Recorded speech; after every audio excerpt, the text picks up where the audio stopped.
Talk a little bit about growing pains and also offer a little bit of advice, because I don't think there's really, obviously the Lord prepares you for these lessons in these new seasons that come, but it's really hard to prepare for, like, the upgrade that you got as far as, like, stewarding, so many people, and then, like, times 1,000, right? You get a couple hundred views a day, and then you get tens of thousands of views a day, a couple emails a day, thousands of emails a day, right? And all this is different, and people want your time, people want your attention.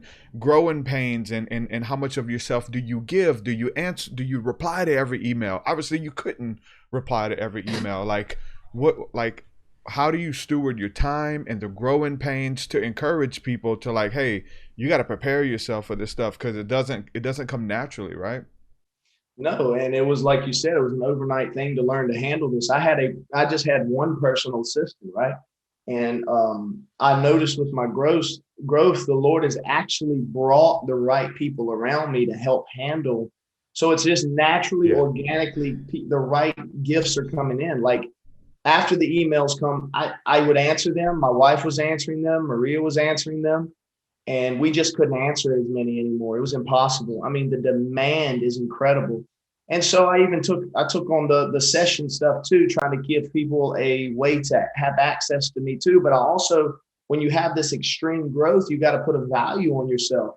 If you don't put a value on yourself, you can't, there's no way to manage it, man. There's no way to freely, meaning free, your personal time, manage it. So I even gave people a way to get to me one on one while also still holding a value for myself and my family. And that's what I call Christian life coaching. So I do the Christian life coaching aspect where I bring the Holy Spirit into that, but that also gives people a chance to still interact with me one on one. As far as the free avenues, another way that I handle the growing pains is I make sure they have access at events, meaning they can come to events still, they can still get prayed over, they can still experience the love of Jesus and the power of the Holy Ghost. There's the avenues of the Zoom calls that people can enter into, as you've seen. We have those avenues, but as growth has came, what I've noticed is God has brought the right people on board. So right now I have two people who have worked in the film industry and also have done project management for a career. Two of them actually have came on board of the supernatural life, and they are actually building the foundational blueprint of what we're doing now. So there's hubs, there's regional forerunners, there's local forerunners. So as the group grow, and also we have leaders in other countries and nations that have come on board and said they want to manage the areas that they're in. So that's the best way that I can say that the growth has been handled. But it's just all, bro, it's all been the Lord, because I asked the Yeah. Lord in private. I say, hey, look, Jesus, if you don't bring the right people, I can't handle it. And Yeah. the people are going to crucify me like they did Jesus. You know what I'm saying? Because they're going to get mad. So this is what the Lord has done, and it's bigger than just me too. So you got to, another thing with growth is you can't just think about you. If you're focused on you, you can't externally grow. So I had to think bigger than myself. I have to go, okay, for you example, right? Truth, I asked you to help me with the website. And every now and then we'll click in and we'll help. I'll give you some help and stuff. And I'll say, hey, I need this and I need that. And you're like, yeah, I'll kick it. I mean, of course you can't do it full time, but people that have been lined up. And I mean, you were one of the people that God put in front of me to even help this movement to grow, man. So I'm grateful for that. But the right people have invested, I would say, because you did invest. You put a little bit of an investment in there, right? You are actually a supporter, you know.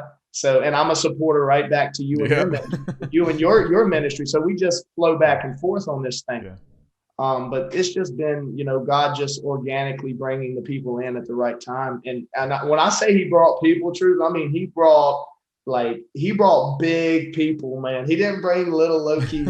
He brought experience. You Yeah. see what I'm saying? Like Yeah. above me. Hmm. So it's That's been good.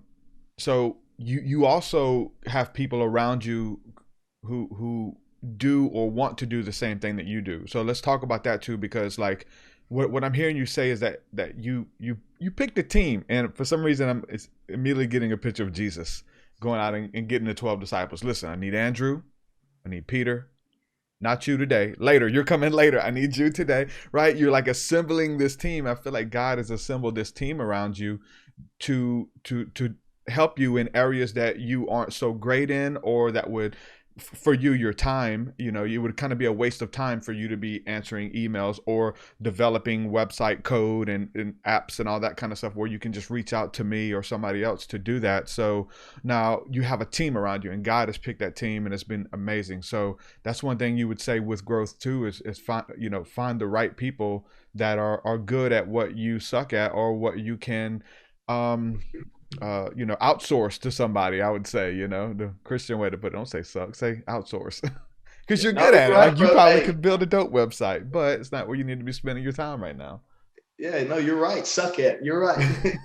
Because hey, I do suck at some stuff, man. We literally would be the creator of the universe if we could do it all, right? So yeah, I mean, so the question is, how do I deal with that? Is that the question? Well, yeah, you have that, but then what about the people who do the same thing? Because here's the thing I run into with doing what I do, and I need a team, and I do have people that kind of step up, but I do attract a lot of the same people who want a podcast, and they want to be leaders, and they want to do everything that I'm doing, right? So there's a difference between that person that you're kind of pouring yourself into. Like, you can raise those people up and train them too, right? And you can reach more people. And you have those people that come to the services, and they want to get under you too, but that's a little bit different than people having different administration, right? Because I'm just thinking, you have a lot of people who have testimonies, and they have social platforms, and they're reaching out to people, and then they are in your immediate circle now, and you're kind of discipling and pouring into them, helping them, that kind of thing. So I guess the difference between raising somebody up or pouring yourself into that versus the gifts or levels of administration that you have around you too, in having a team. Because if you had just had a bunch of people who just wanted to do what you do, it's kind of hard to pour into all those people or to utilize them, because everybody wants to do the same thing. At an event, we don't need 14 preachers. You know what I'm Yeah. saying? We do need somebody to watch the door. We do need somebody to greet people, right? And that kind of thing. Just speak to that.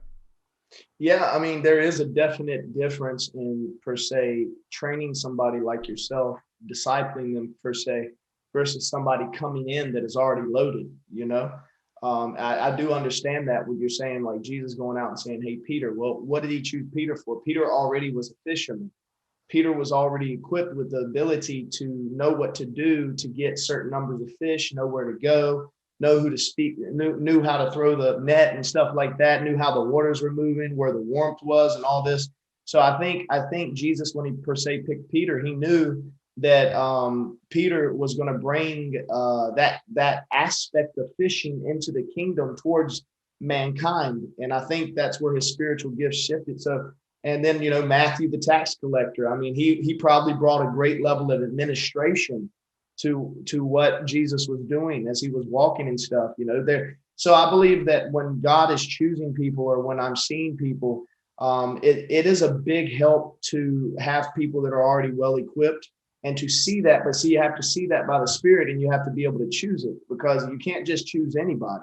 You can choose somebody with a great gifting but the wrong heart. You see, so you got to also make sure when it goes into the choosing of these types of people that already come with gifts, that they do carry somewhat of the same heart. They have to, or you'll bring a mess in, because they're going to implement things that you do not want implemented. That's But true. on the other side, the beautiful thing of discipling somebody from the bottom up is that takes years. Sometimes that could take 3 years, that could take 5 years, but those people are going to have 100% of that DNA. But so, I mean, it's a 50-50 thing. You know what I mean? You need both rounds. Mhm.